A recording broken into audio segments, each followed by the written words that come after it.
আমরা আমাদের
এতগুলো শিল্পী অথবা শিল্পীর অভিধান ক্লাসে পৌঁছেছেন।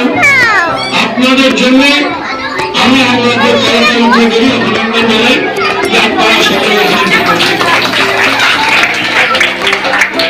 এই শহরের বাইরে বিভিন্ন শিল্পীরা যারা এই এক্সিবিশন হলে আসেন আলোচনা করে সেই শিল্পী ভালো লাগে। এই ভালো লাগা যত তৈরি হবে যে আসবে যে সেই শিল্পী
ছাত্রছাত্রীদের ছবি অর্গানাইজে প্রদর্শিত করার জন্য বিদ্যালয় ছবি বিভিন্ন গ্যালারিতে প্রদর্শিত হয়, কতটা বিভিন্ন বিদ্যালয়ের ছবি প্রদর্শিত হয়। বিভিন্ন স্বনামধন্য চিত্রশিল্পী যারা রয়েছেন এখানে বসে রয়েছেন তাকে সজন হয়, এছাড়া রাজীব সুবিধায় আসবেন। এরকম বিভিন্ন মানুষের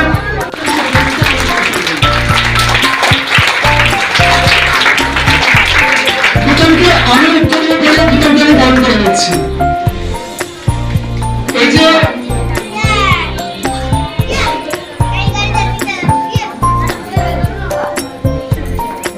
আন্টি ছোট জল যাচ্ছি, এই অস্ত্র হচ্ছে আনন্দের অস্ত্র। বিতর্কে আমি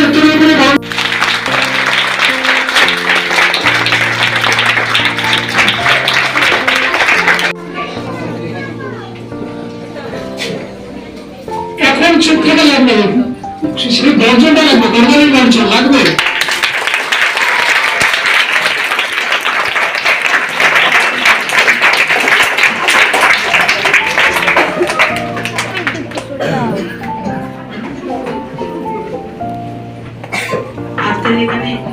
করছেন, এটা শুধু বিধানে একার নয়, এখানে আমার স্যারেরা যদি আমাকে না সাহায্য করতো, বিধানের পক্ষে একা কখনোই সম্ভব হতো না।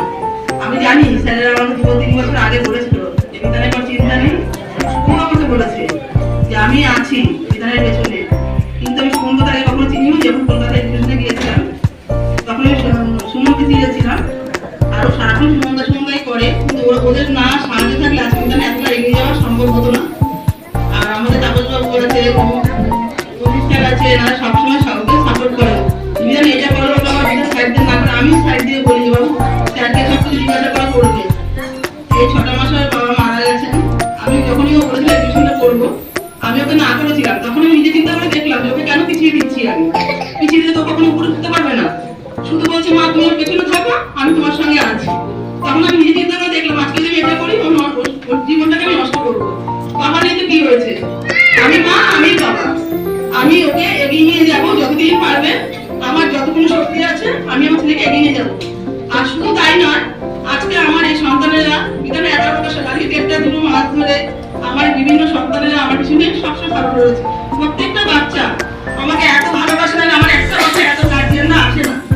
আজকে এদের সাপোর্ট, এদের সহযোগিতা আজকে আমার এতটা করাই সম্ভব হয়েছে, নাহলে সম্ভব হয় না। আর গার্জিয়ানরা ভীষণ ভালো সবসময়। এখন শরৎকাল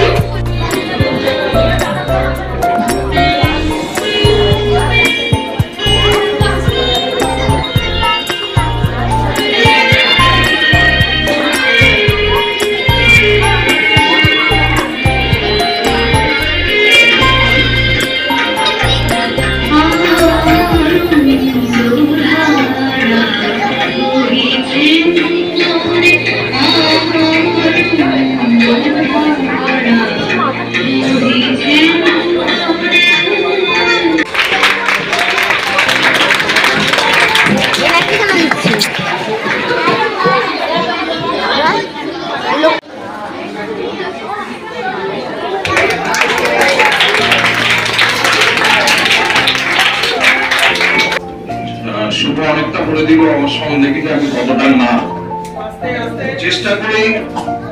এই চিত্রশিল্প জগৎটা খুব জটিল, আর তার আগে আমি বিতানকে আমি সন্তান নিয়ে দেখি।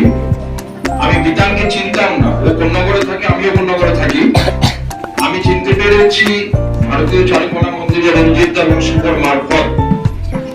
তারপর থেকে বিতানের প্রতি আমার একটা আলাদা ভালোবাসা জন্মায়। আর ওখানে দাঁড়িয়ে যে সুমন, এই দুজনের প্রতি আমার একটা দুর্বলতা আছে, যে জন্য বিতান বা সুমন যখন কিছু না কিছু বলে আমাকে, দাদা এটা করতে হবে বা এই করতে হবে, স্যার এটা করতে হবে, আমি সবসময় ওদের সঙ্গে থাকি, যতই কাজ থাকুক। যাই হোক, সবচেয়ে বড় কথা হচ্ছে চিত্রশিল্প জগৎটা ভীষণ জটিল, আপনাদের সবার কাছে বলছি। কাছের বন্ধু শুভ আমার খুব কাছের বন্ধু।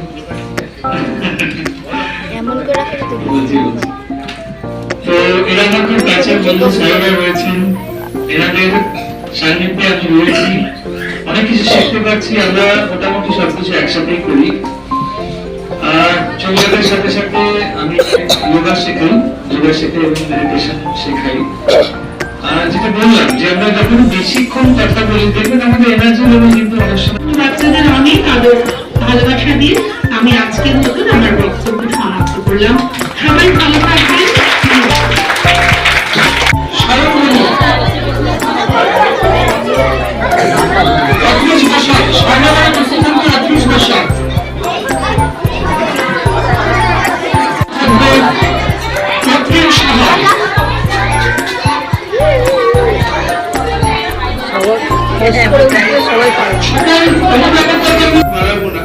এটুকুই বলবো যে একটা এক্সিবিশন করতে গেলে প্রত্যেকের সহযোগিতা দরকার। তো এই কয়েকদিন ধরে প্রত্যেকটা অভিভাবক এবং আমার ছাত্রছাত্রীরা তো রয়েছে, প্রত্যেকের অক্লান্ত সহযোগিতায় আমরা এই অনুষ্ঠানটা দাঁড় করাতে পেরেছি। আমি সবার থেকে আশা করব প্রতি বছর যেন আমরা এরকম সুন্দর করে এরকম একটা এক্সিবিশন আমরা অনুষ্ঠিত করতে পারি।